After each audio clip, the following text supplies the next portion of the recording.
정치권 얘기로 좀 넘어가겠습니다. 정무수석실에서 또다시 문건이 발견됐다고 하는데 그 영상부터요. 좀 보고 시작하겠습니다. 민정비서관실 공간을 재배치하던 중 7월 3일 한 캐비닛에서 이전 정부 민정비서관실에서 생산한 문건을 발견했습니다. 자료는 300종에 육박합니다. 지난 7월 14일 정무수석실에서 추가로 점검을 하던 중 정무수석실 내 정무기획비서관실 입구의 행정요원 책상 하단 잠겨진 캐비넷에서 다량의 문건들을 발견하고 현재 분류 작업 중에 있습니다. 총 1,361건에 달합니다.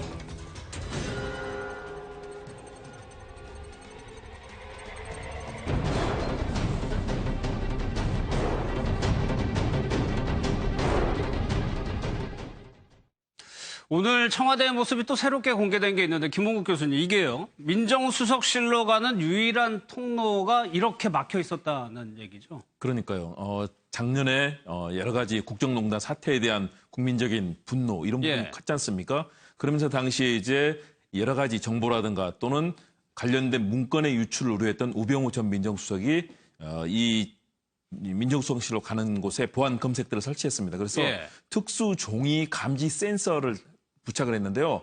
일단 계단 가림막을 통해서 철저하게 보완하도록 하고요. 그리고 예를 들어서 종이라든가 문건을 가지고 날아갈 경우에는 이것이 감지되는 그런 센서를 통해서 유출을 방지했던 거죠. 그렇기 때문에 사실은 그동안의 청와대가 과거에도 굉장히 많은 그런 보안 장치도 있었지만 우병우 전 수석이 이 일을 담당하고 국정농단 사태 이후에 엄청나게 그런 보안이 강화되는 그런 모습이었습니다. 그런데 이 부분 보안 검색대는 과거의 불통과 권위의 상징이다라고 해서 조국 민정수석이 이거 철거해라라고 지시를 해서 이제 철거가 됐습니다. 사실은 그동안의 국정농단 사태에 대한 그러면서 내부에서 뭐 고발자가 있거나 또는 문건이 유출될 것을 우려했던 그런 우병우 전 민정수석과 민정수석실의 그런 조치가 이제 새 정부 들어서서 두 달 좀 지나서 이제는 그것이 철거가 되고 새로운 모습으로 바뀌었습니다. 그렇죠. 검색 때는 그때 정윤회 문건 유출 사태가 이후에 만들어졌다는 거죠. 그것 때문에 만들어진 거죠. 그런데 그러면 왜 이런 걸 만들었을까? 뭐 청와대 SNS에서는 뭐 얼마나 불법적인 기밀이 많았길래 이런 걸 만들었을까라고는 하는데 그래서 어떻게 보세요, 이종훈 씨?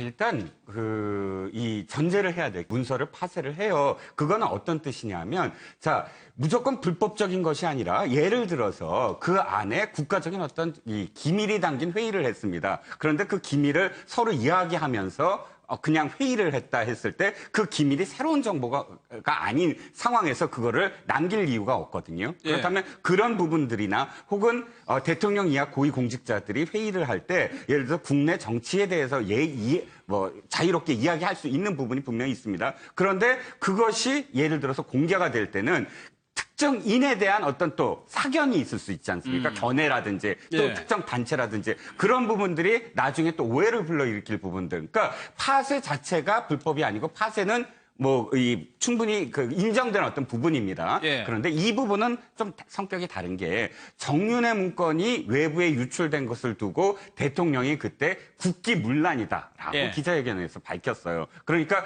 그 당시에 또 이제 김기춘 비서실장이 엄벌에 처하겠다. 이런 김영한 민정수석한테 그런 어떤 표현을 또 씁니다. 그래서 내부적으로 아마 단속을 하기 위해서 이런 어떤 시설을 만든 게 아니냐 하는 것이죠. 그런데 문제는 적절치는 않다. 그러니까 민정수석실만 특별히 어떤 문건을 유출했느냐 이런 어떤 것도 그런 시각도 잘못됐고 사실 부적절했다라고 보여집니다. 이렇게 검사 외에는 들어가지를 못했다고 하는데 당시 청와대에서 민정수석실의 위상을 좀 보여주는 것 같기도 합니다. 또 청와대 고민이요, 노영희 변호사님. 침대 때문에 지금 난감해한다는데 이게 박근혜 전 대통령의 침대를 얘기하는 거죠? 그때 당시에 한참 문제가 됐었죠. 최순실 씨가 와서 자고 가려고 저 침대를 들여놓은 거다 이런 얘기가 있었었는데 2013년 2월 달에 475만 원짜리 침대를 하나 구입하고 3월 달에 669만 원짜리 또 7월 달에 80만 8천 원짜리를 구입했습니다. 그러니까 합쳐서 1,220여만 원 정도가 되는데 이 침대를 국가 예산으로 구입을 했다는 거잖아요. 그렇게 되면은 조달청에서는 원래 국가에서 그 돈을 내서 구입한 물건들에 대해서는 연한을 전부 다 적어놓거든요. 예. 근데 저 침대 같은 경우는 남이 쓰던 침대인데 다른 사람에게 쓰라고 할 수도 없고 그런 부분들이 사실 있고 또 그렇다고 해서 이걸 함부로 버릴 수도 없고 왜냐하면 연한이 아직 안 됐기 때문에. 그렇죠. 예, 그렇다고 해서 저걸 그러면 내다 팔았다가 뭐 어떤 또 문제가 생길 수도 있고 여러 가지 지금 곤란한 지경에 빠져 있다 이런 얘기입니다. 그러니까 이거를 버리면은 규정을 위반하는 거고 그렇죠. 그렇다고 어디 청와대에 둘 데도 없는 거고 이걸 중고품으로 팔 수도 없는 거고 그런 그렇죠. 고민이라는 거죠. 그렇습니다. 왜냐하면 중고품으로 파는 것이 쉽지 않은 것이 개인이 사실은 살을 맞대면서 자는 곳이 침실 아니겠습니까? 그곳에서 침대는 인간에게 가장 사실은 내밀한 그런 공간일 수 있는데 한 번 이것을 구입했다면 대부분 다 중고로 구입하는 가능성은 많지는 않거든요. 예. 더군다나 이것이 최고급 외제 브랜드인데 그렇다면 중고로 내다 판다면 가격이 정말 몇 분의 1로 뚝 떨어진다고 합니다. 예. 그렇기 때문에 중고로 파는 것도 그렇고요. 그러나 더군다나 정부 규정에 따라서 사용 내구 연한이 9년으로 돼 있는데요. 예. 그렇다면 이 부분을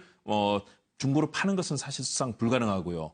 또 그렇다고 해서 누구를 줄 수도 없고 그렇기 때문에 청와대에서는 야 이거를 어떻게 해야 되느냐 일반에 파는 것은 아무래도 부적절하지 않느냐 그래서 청와대 이 전시품으로 일단 활용하겠다라는 그런 계획인데요. 왜냐하면 예. 광화문 시대가 되고 지금의 이제 자리에서 광화문 대통령 시대를 문재인 대통령이 열겠다고 하지 않았습니까? 그래서 청와대가 개방된다고 할 때 전시라든가 이런 부분에 활용을 하겠다라는 그런 계획을 이제 청와대에서 갖는데요. 예. 사실은 이것이 정말로 국민들에게 떳떳하고 좋은 침대냐? 그건 아니거든요. 그렇기 때문에 예. 과거의 국정농단을 떠올릴 수 있는 물건이라는 측면에서 사실은 앞으로 어떻게 전시를 하더라도 이 부분을 어떻게 전시할 건가. 이 부분은 아무래도 전문가들의 좀 검토를 거쳐야 될 거고요. 예. 사실은 초호화 고가의 침대 아니겠습니까? 669만 원이에요. 하나. 그러니까요. 한 사람이 잠을 자는데 거기서 거의 뭐 700만 원짜리 가까운 이런 돈을 들인다는 것. 예. 그리고 뭐 80만 원짜리라든가 이런 침대는 뭐 최순실 씨나 또는 윤 전 추 전 행정관이 잤다 이런 얘기도 있지 않습니까? 그렇기 때문에 사실은 그동안에 있었던 국정농단의 가슴 아픈 사연들 그리고 국민들에게 사실은 국가 세금, 우리 세금이 세상에 침대 하나에 700만 원 들어갈 정도로 예. 그것도 대통령 취임하자마자 2월, 3월, 7월 연달아 사지 않습니까? 우리 세금이 과연 저런 데 쓰인다는 것. 청년들의 고통, 헬조선이라고 그러는데 예. 이런 부분에 대해서 아마 국민들의 분노가 집중이 될 거기 때문에 어떻게 전시할지도 고민일 것 같습니다. 아니 박 전 대통령이 이제 탄핵돼서 급하게 나와서 뭐 거울도 뭐 치운이라고 관저 입주가 늦었다고 그랬었는데 글쎄요 이런 거는 아무리 예산으로 샀더라도 예전에는 어떻게 했어요? 그냥 가져가지 않았을까요? 그냥 버렸을까요? 아니요. 두 가지 경우가 다 있었을 거예요. 예. 그것을 구입하고 사실은 예전 대통령들이 사저에 가져가는 경우 그것도 정당하게 사실 돈을 지불해야 됩니다. 돈을 지불했는지 여부는 뭐 알 수는 없지만 그럼에도 불구하고 일단 아마 사저를 가져가는 경우도 있었고 예. 아예 뭐 별장이라든지 뭐 이런 데 또 이렇게 가져가는 경우가 아마 대부분이었을 것 같아요. 그러면 지금 이게 이제 저는 좀 이런 생각이 드는 게 뭐냐면 이 뉴스는 사실은 청와대에서 지금 제공한 뉴스입니다. 예. 청와대에서 우리가 이런 고민을 하고 있어. 이 침대가 있어라고 지금 기자들에게 밝히는 어떤 그 뉴스가 됐거든요. 기자들이 예. 취재한 대목이 아닙니다. 그래서 사실 대비를 좀 시켜요. 뭐냐면 김정숙 여사가 침대를 샀는데 카드로 샀다. 이런 어떤 뉴스와 함께 샀으니까. 대비가 됩니다. 그런데 사실은 조금 저는 좀 이 뉴스라는 것이 청와대에서 아무리 박 대통령의 어떤 침대를 또다시 이야기를 하고 또 현 정부의 어떤 그 청렴 결백함과 결부시키려고 하더라도 예. 뉴스라는 건 이렇게 좀 판단합니다. 청와대가 이 침대가 있는데 이렇게 하기로 했다라고 예를 들어서 보도자를 낸다든지 이건 뉴스가 돼요. 그런데 이 침대가 있는데 우리는 지금 고민 중이야. 그러면 그걸 굳이 얘기할 필요가 굳이 해서 있었을까? 화제를 만드는 거거든요. 이렇게 화제를 만들어서 예. 지금 이 거론되듯이 박 대통령이 저 침대를 또 700만 원에 또 샀어. 이 부분은 이미 오래전에 뉴스가 됐는데 또다시 확대 재생산되면서 현 정부의 어떤 그런 결백, 청렴함과 연관시키는 어떤 뉴스 이렇게 좀 더 의도가 돼 보인다. 그러니까 저는 이것이 확정이 되면 확정되는 대로 사실은 보도자료를 냈어야 되지 않느냐. 알겠습니다. 예. 신동욱 총리 같은 노블상 이 얘기는 자기한테 달라는 거거든요. 이 침대를. 근데 줄 수 있는 건 아니잖아요. 이게 어차피 국비로 산 거니까. 그렇죠. 그러니까 예. 이제 저분이 하는 말은 그냥 나에게 관심을 좀 가져주세요. 뭐 내지는 내가 그래도 친척 관계이니까 그냥 내가 예. 가정에 낫지 않냐 이런 식의 주장을 하시는 것에 불과한 것인데 이제 저런 식으로 얘기하니까 오히려 또 지금 빈축을 사고 있지 않겠습니까? 그러니까 예. 조금 이제 공과 사를 좀 구분해 주시는 그런 발언을 하는 게 좀 필요할 것 같아요. 알겠습니다. 최순실 씨, 안민석 의원이 상당한 역할을 했는 김홍국 교수님 다시 또 독일로 갔나 봐요. 은닉재산을 어떻게든 찾아보겠다 이런 생각이겠죠. 그러니까요. 예. 사실은 정유라 씨의 승마 관련 결국 국정농단으로 이어지는 그 출발을 만들었던 이제 안민석 의원 아니겠습니까? 예. 그렇기 때문에 이 문제에 있어서는 본인이 절대 책임지고 해내겠다. 아마 이런 생각이 강한 것 같고요. 그래서 이제 독일로 다시 갔습니다. 그래서 독일에 가서 이 관련해서 은닉된 재산, 또 해외로 가져간 재산 중에서 숨겨놓은 사실은 그 규모에 대해서 여러 가지 논란이 있지 않습니까? 예. 몇천억이다. 일부에서는 과거에 뭐 몇 조까지 얘기를 하는 그런 흐름도 있었는데 아직 정확한 것은 파악되지 않았습니다. 그러나 이 부분에 대해서 안민석 의원이 교민 모임까지 결성해서 이 부분은 꼭 밝혀내겠다. 대한민국의 이런 정의, 금융과 사법 정의를 밝히기 위해서는 이 부분이 꼭 이루어져야 된다라고 이제 각오를 다지고 있는 모습인데요. 예. 일단은 독일에서 현장에 여러 가지 조사를 했고요. 그리고 이제 스위스 계좌를에도 어떤 부분이 있는지를 확인하기 위해서 영국에서 이제 그런 전문가와 함께 찌리로 간다고 하는데요. 물론 그러나 거기서 과연 제대로 찾아낼 수 있을지는 아직은 뭐 쉽지 않아 미지수죠. 보입니다. 예. 왜냐하면 워낙 스위스가 사실은 그동안에 워낙 기밀로서 이런 부분을 다뤄왔고 예. 또 아무리 한국의 국회의원이 간다고 해서 뭐 스위스의 이런 여러 가지 금융 시스템에서 그것을 밝히기는 쉽지 않을 텐데요. 예. 그러나 최근에 뭐 독일에서도 파독 광부라든가 뭐 간호사 하셨던 분들 이런 분들이 적극적으로 뭐 제보를 하겠다 이런 목소리도 있고요. 그렇다면 예. 이런 부분들이 잘 밝혀진다면 큰 성과를 또 낼 수도 있다는 점에서 독일 그리고 유럽 그동안에 최순실 씨가 다녔던 그런 지역들을 계속 추적을 하는 모양인데요. 안민석 의원이 하여튼 각오는 대단한 것 같습니다. 근데 저는 좀 이해가 안 가는 게 사실은 좀 그렇습니다. 그 안민석 의원이 여러 가지 지금 훌륭한 일을 많이 하고 계시긴 하지만은 본인이 이제 그 개인의 자격으로 외국에 가서 그렇죠. 그 권한이 아무것도 없잖아요. 예, 외국에 숨겨둔 뭐 재산을 찾겠다라고 하는 건데 본인이 그런 거 할 수 있는 사실 권한이나 뭐 어떤 게 뭐가 부여된 게 하나도 없거든요. 그런데다가 특히 외국 같은 경우에 개인 정보들이 사실 많이 들어있는 것인데 검찰의 강제력이 동원되지 않는 이상은 그 숨겨진 재산 찾는다는 건 거의 불가능해요. 네. 우리나라에서도 마찬가지잖아요. 그럼에도 불구하고 지금 한 개인으로서 가서 특히 뭐 영국에 있는 금융 전문가가 합류해서 같이 하겠다? 이거는 최순실 씨에게 물론 죄가 있고 없고를 떠나가지고 네. 제가 봤을 때는 월권이고 조금 부적절한 행동이 아닐까라는 생각이 듭니다.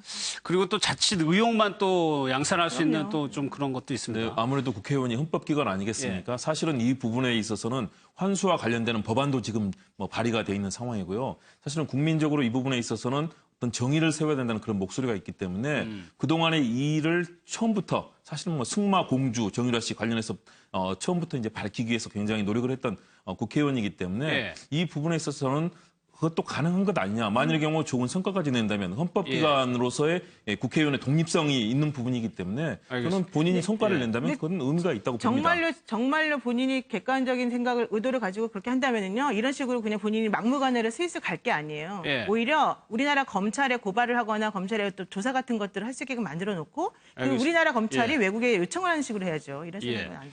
정유라 씨의 행동이 뭐 지금은 이제 엄마도 그렇고 변호인하고 연락 끊고 있다고 하는데 앞으로도 문제거든요. 예, 예. 추가적으로 앞으로도 정유라 씨가 장시호 씨의 길을 갈 거라고 실장님 좀 예상. 아닙니다. 그러니까 그거는 좀 다르죠. 여기까지 그냥? 예, 예. 아니, 예. 앞으로가 아니라 지금 이게 단순하게 보고 있는 게 뭐냐면 장시호는 무조건 검찰 도움이다. 그리고 정유라는 배반을 했다. 그런데 이렇게 그 두 가지 중에 한 가지로 이렇게 보아서는 안 될 것 같아요. 예. 중요한 건 자신의 어떤 이익이거든요. 현재까지는 자신의 어떤 이익 때문에 그런 어떤 입장을 취하고 있는 것이지만 앞으로 벌어질 일들, 예를 들어서 돈과 같은 문제, 아직 최순실 씨에 남겨진 돈이 뭐 안민석 의원이 그것 때문에 간다고는 하지만 그것이 어떻게 됐느냐, 행방이 어떻게 됐느냐에 따라서도 장시호의 이익과 또 이 정유라의 이익이 일치할 수도 있고 예. 또 배반될 수도 있거든요. 그러니까 이거는 아직도 가변적이다. 저는 이렇게 생각해요. 알겠습니다.